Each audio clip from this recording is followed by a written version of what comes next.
Bangunan ini merupakan kompleks pondok pesantren Biharu Bahri Asali Fadlaili Rahmah atau biasa dikenal dengan Ponpes Biba Al-Fadroh. Kompleks ini dibangun di atas tanah seluas 5 hektar. Jadi kalau ada orang yang mengatakan ini masjid jin, terus masjid Tiban, pondok jin, pondok Tiban, itu sudah tidak benar.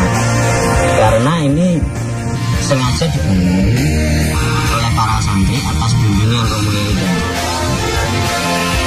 Faktanya, pondok pesantren Biba Al-Fadroh mulai dirintis sejak 1963. Namun proses pembangunannya baru dimulai pada 1987 untuk menandai adanya santri atau pelajar di pesantren ini yang sudah menetap. Hingga pada 1992, pembangunan sempat terhenti. Pembangunannya memang bertahap, hingga pada awal 1998, pondok pesantren ini mulai dibangun kembali. Hingga saat ini, proses pembangunan masih berjalan, dan bisa dikatakan baru rampung sekitar 40% saja.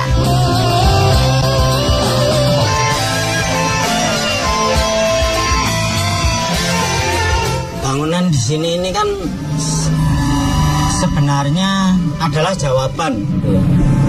Jadi media sebagai media jawaban dari persoalan yang ada.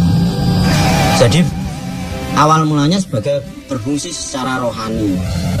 Jadi Romo Yai sebagai arsiteknya, jadi karena yang menentukan tata letak, tata bentuk, tata warna, ini beliau. Kalau sekarang punya ini berdasar istikharah beliau. Nah, beliau ini istikharah dari apa? Dari masalah yang ada. Pondok pesantren ini merupakan bangunan tanpa perencanaan, rancangan, gambar, dan desain seperti halnya bangunan pada umumnya. Oleh karena itu, wujud bangunan ini tidak memiliki blueprint. Untuk pembangunannya pun tidak menggunakan alat-alat berat dan modern pada umumnya. Para pekerja bangunan ini adalah santri-santri dari Pondok Pesantren Biba Al-Fadroh.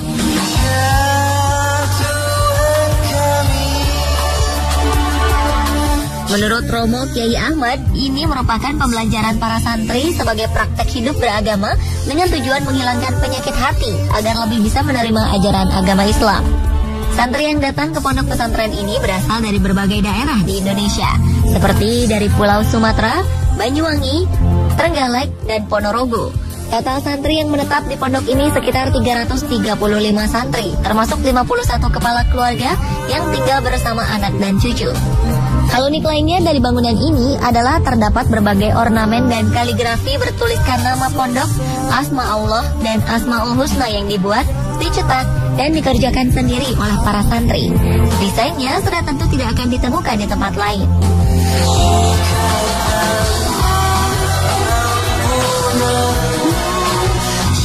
Keunikan lain dari bangunan ini adalah letak lantai ruangan yang tidak beraturan. Hal ini membuat para pengunjung akan tersesat dalam mencari jalan. Namun jangan khawatir, karena beberapa papan penunjuk jalan tersedia di sepanjang jalan, baik di dalam maupun di luar bangunan. Pembangunan pondok pesantren ini mengikuti kontur tanah yang berbentuk palung. Dan menurut penuturan Pak Ipong dalam pembangunannya, tidak merubah tekstur tanah dan tekstur air. Bahkan pohon-pohon yang ada tidak ditebang. Bangunan utama di pondok pesantren ini memiliki 10 lantai dan lift. Arsitektur bangunan yang mengagumkan dapat dilihat mulai dari gapura dan pos depan masjid yang bergaya seperti candi hingga kompleks bangunan utama. Dari pintu masuk kita akan langsung menemukan tempat istirahat pria. Ada hal unik di tempat ini. Di dalamnya terdapat air yang dapat keluar dengan menggunakan alat sensor. Air ini alami, langsung dari sumbernya, tidak dimasak dan merupakan hasil penyulingan. Air ini digunakan untuk membasuh wajah dan dapat diminum. Terdapat beberapa khasiat bagi mereka yang percaya, terutama sebagai pembawa berkah dan baik untuk kesehatan. Di sebelahnya terdapat tempat peristirahatan perempuan. Ruangan ini dihiasi kaligrafi dan ornamen unik. Kedua ruangan ini juga biasanya digunakan santri pasangan suami istri yang tengah bertengkar dan ingin menenangkan hati serta mengintrospeksikan diri. Mereka biasanya datang untuk riyadhah, menetap lebih dari 3 hari, dan mengikuti aturan dan tata tertib pondok pesantren. Dari sana kita dapat memasuki ruangan akuarium dengan berbagai koleksi ikan. Tempat ini juga bisa digunakan sebagai tempat riyadhah untuk berdiam diri, menenangkan hati, dan mengintrospeksikan diri agar tercipta harmonisasi keluarga. Jika sesuai kontur tanahnya, ketiga ruangan ini berada di lantai 3. Naik ke lantai 4 adalah tempat khusus bagi keluarga Romo Kiai Ahmad untuk menerima tamu. Lantai selanjutnya biasa digunakan untuk ijab kabul dan resepsi pernikahan.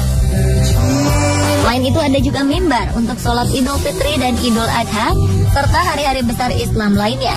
Setiap harinya ruangan ini juga digunakan untuk sholat asar, maghrib, dan isya.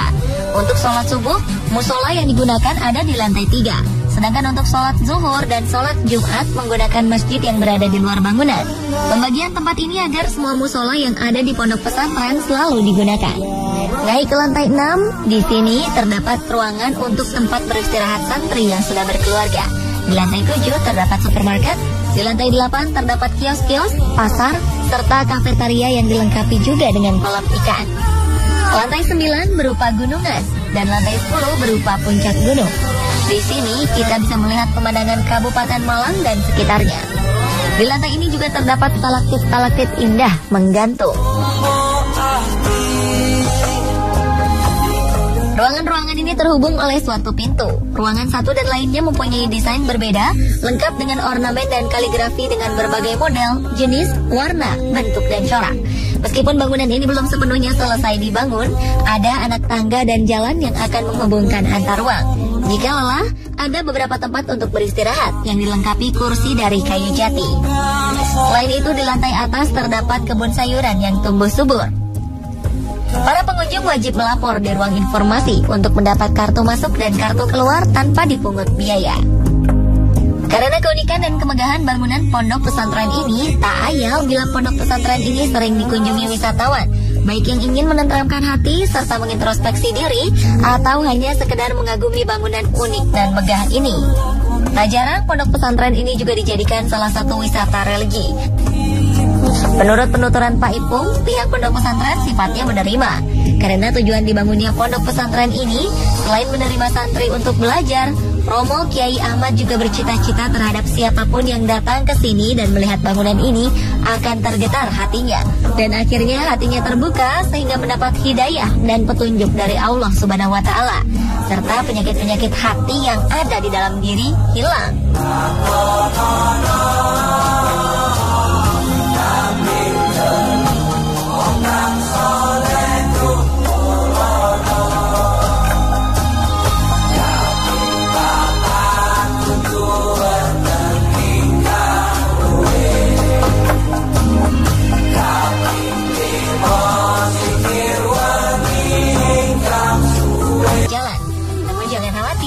Karena beberapa papan penunjuk jalan tersedia di sepanjang jalan, baik di dalam maupun di luar bangunan.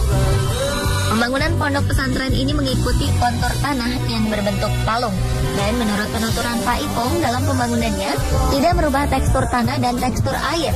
Bahkan pohon-pohon yang ada tidak ditebang. Bangunan utama di pondok pesantren ini memiliki 10 lantai dan lift. Arsitektur bangunan yang mengagumkan dapat dilihat mulai dari gapura dan pos depan masjid yang bergaya seperti candi hingga kompleks bangunan utama. Dari pintu masuk kita akan langsung menemukan tempat istirahat pria. Ada hal unik di tempat ini. Di dalamnya terdapat air yang dapat keluar dengan menggunakan alat sensor. Air ini alami, langsung dari sumbernya, tidak dimasak dan merupakan hasil penyulingan. Air ini digunakan untuk membasuh wajah dan dapat diminum. Terdapat beberapa khasiat bagi mereka yang percaya, terutama sebagai pembawa berkah dan baik untuk kesehatan. Di sebelahnya terdapat tempat peristirahatan perempuan. Ruangan ini dihiasi kaligrafi dan ornamen unik. Kedua ruangan ini juga biasanya digunakan santri pasangan suami istri yang tengah bertengkar dan ingin menenangkan hati, serta mengintrospeksikan diri. Mereka biasanya datang untuk riyadah, menetap lebih dari 3 hari, dan mengikuti aturan dan tata tertib pondok pesantren. Dari sana kita dapat memasuki ruangan akuarium dengan berbagai koleksi ikan. Tempat ini juga bisa digunakan sebagai tempat riyadah untuk berdiam diri, menenangkan hati, dan mengintrospeksikan diri agar tercipta harmonisasi keluarga. Jika sesuai kontur tanahnya, ketiga ruangan ini berada di lantai 3. Naik ke lantai 4 adalah tempat khusus bagi keluarga Romo Kiai Ahmad untuk menerima tamu. Lantai selanjutnya biasa digunakan untuk ijab kabul dan resepsi pernikahan. Selain itu ada juga mimbar untuk sholat Idul Fitri dan Idul Adha, serta hari-hari besar Islam lainnya. Setiap harinya ruangan ini juga digunakan untuk sholat asar, maghrib, dan isya. Untuk sholat subuh, musola yang digunakan ada di lantai 3. Sedangkan untuk sholat zuhur dan sholat Jumat menggunakan masjid yang berada di luar bangunan. Pembagian tempat ini agar semua musola yang ada di pondok pesantren selalu digunakan. Naik ke lantai 6, di sini terdapat ruangan untuk tempat beristirahat santri yang sudah berkeluarga. Di lantai 7 terdapat supermarket. Di lantai 8 terdapat kios-kios, pasar, serta kafetaria yang dilengkapi juga dengan kolam ikan. Lantai 9 berupa gunungan dan lantai 10 berupa puncak gunung. Di sini kita bisa melihat pemandangan Kabupaten Malang dan sekitarnya. Di lantai ini juga terdapat stalaktit-stalaktit indah menggantung. Ruangan-ruangan ini terhubung oleh suatu pintu. Ruangan satu dan lainnya mempunyai desain berbeda, lengkap dengan ornamen dan kaligrafi dengan berbagai model, jenis, warna, bentuk, dan corak. Meskipun bangunan ini belum sepenuhnya selesai dibangun, ada anak tangga dan jalan yang akan menghubungkan antar ruang. Jika lelah, ada beberapa tempat untuk beristirahat yang dilengkapi kursi dari kayu jati. Selain itu, di lantai atas terdapat kebun sayuran yang tumbuh subur.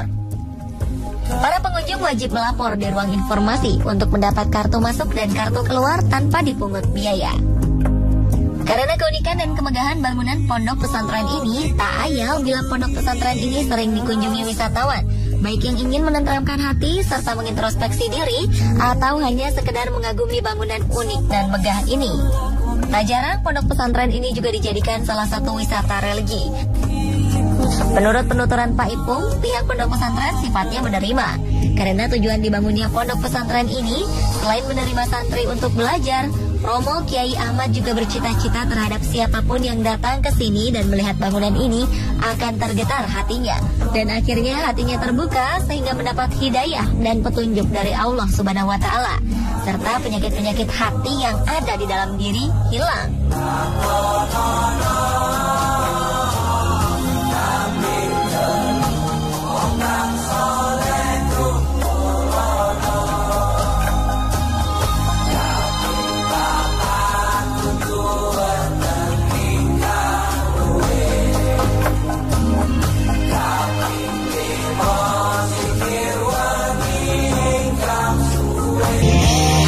Hingga pada 1992, pembangunan sempat terhenti.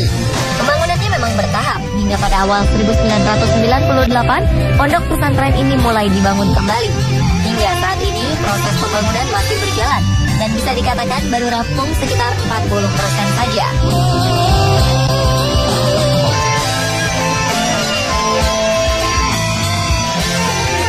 Bangunan di sini ini kan sebenarnya adalah jawaban. Jadi media sebagai media jawaban dari persoalan yang ada. Jadi awal mulanya sebagai berfungsi secara rohani. Jadi Romo Yai sebagai arsiteknya, jadi karena yang menentukan tata letak, tata bentuk, tata warna, ini beliau.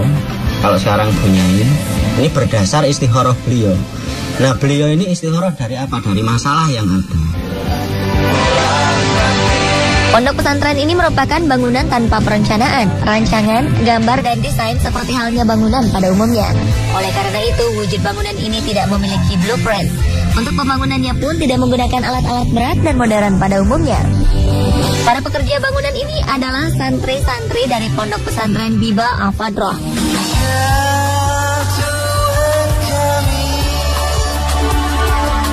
Menurut Romo Kiai Ahmad, ini merupakan pembelajaran para santri sebagai praktek hidup beragama dengan tujuan menghilangkan penyakit hati agar lebih bisa menerima ajaran agama Islam. Santri yang datang ke pondok pesantren ini berasal dari berbagai daerah di Indonesia, seperti dari Pulau Sumatera, Banyuwangi, Trenggalek, dan Ponorogo.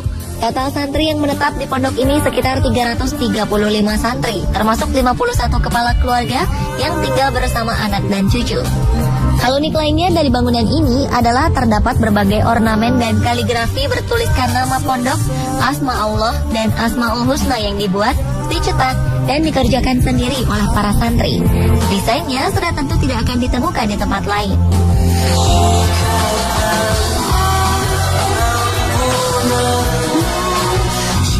Keunikan lain dari bangunan ini adalah letak lantai ruangan yang tidak beraturan.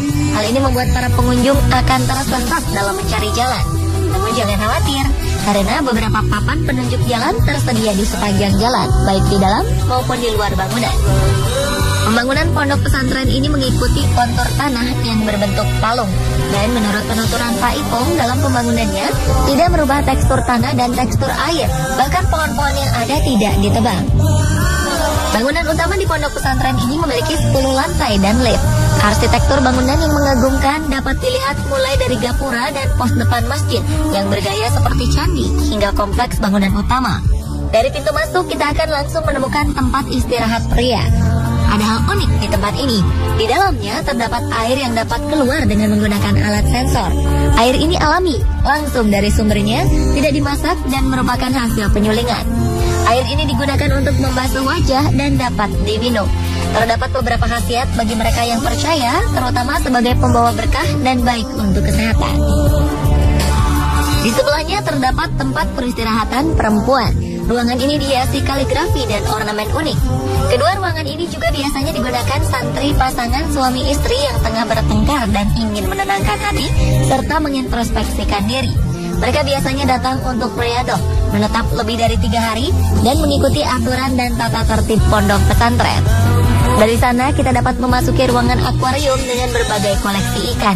Tempat ini juga bisa digunakan sebagai tempat riyadhah untuk berdiam diri, menenangkan hati, dan mengintrospeksikan diri agar tercipta harmonisasi keluarga. Jika sesuai kontur tanahnya, ketiga ruangan ini berada di lantai 3. Naik ke lantai 4 adalah tempat khusus bagi keluarga Romo Kiai Ahmad untuk menerima tamu. Lantai selanjutnya biasa digunakan untuk ijab kabul dan resepsi pernikahan. Selain itu ada juga mimbar untuk sholat Idul Fitri dan Idul Adha, serta hari-hari besar Islam lainnya. Setiap harinya ruangan ini juga digunakan untuk sholat asar, maghrib, dan isya. Untuk sholat subuh, musola yang digunakan ada di lantai 3. Sedangkan untuk sholat zuhur dan sholat Jumat menggunakan masjid yang berada di luar bangunan. Pembagian tempat ini agar semua musola yang ada di pondok pesantren selalu digunakan. Naik ke lantai 6, di sini terdapat ruangan untuk tempat beristirahat santri yang sudah berkeluarga. Di lantai 7 terdapat supermarket, di lantai 8 terdapat kios-kios, pasar, serta kafetaria yang dilengkapi juga dengan kolam ikan. Lantai 9 berupa gunungan, dan lantai 10 berupa puncak gunung. Di sini kita bisa melihat pemandangan Kabupaten Malang dan sekitarnya. Di lantai ini juga terdapat stalaktit-stalaktit indah menggantung. Ruangan-ruangan ini terhubung oleh suatu pintu. Ruangan satu dan lainnya mempunyai desain berbeda, lengkap dengan ornamen dan kaligrafi dengan berbagai model, jenis, warna, bentuk, dan corak. Meskipun bangunan ini belum sepenuhnya selesai dibangun, ada anak tangga dan jalan yang akan menghubungkan antar ruang. Jika lelah, ada beberapa tempat untuk beristirahat yang dilengkapi kursi dari kayu jati. Selain itu, di lantai atas terdapat kebun sayuran yang tumbuh subur. Para pengunjung wajib melapor di ruang informasi untuk mendapat kartu masuk dan kartu keluar tanpa dipungut biaya. Karena keunikan dan kemegahan bangunan pondok pesantren ini, tak ayal bila pondok pesantren ini sering dikunjungi wisatawan, baik yang ingin menenteramkan hati serta mengintrospeksi diri, atau hanya sekedar mengagumi bangunan unik dan megah ini. Tak jarang pondok pesantren ini juga dijadikan salah satu wisata religi. Menurut penuturan Pak Ipung, pihak pondok pesantren sifatnya menerima. Karena tujuan dibangunnya pondok pesantren ini, selain menerima santri untuk belajar, Romo Kiai Ahmad juga bercita-cita terhadap siapapun yang datang ke sini dan melihat bangunan ini akan tergetar hatinya. Dan akhirnya hatinya terbuka sehingga mendapat hidayah dan petunjuk dari Allah Subhanahu wa Ta'ala. Serta penyakit-penyakit hati yang ada di dalam diri hilang.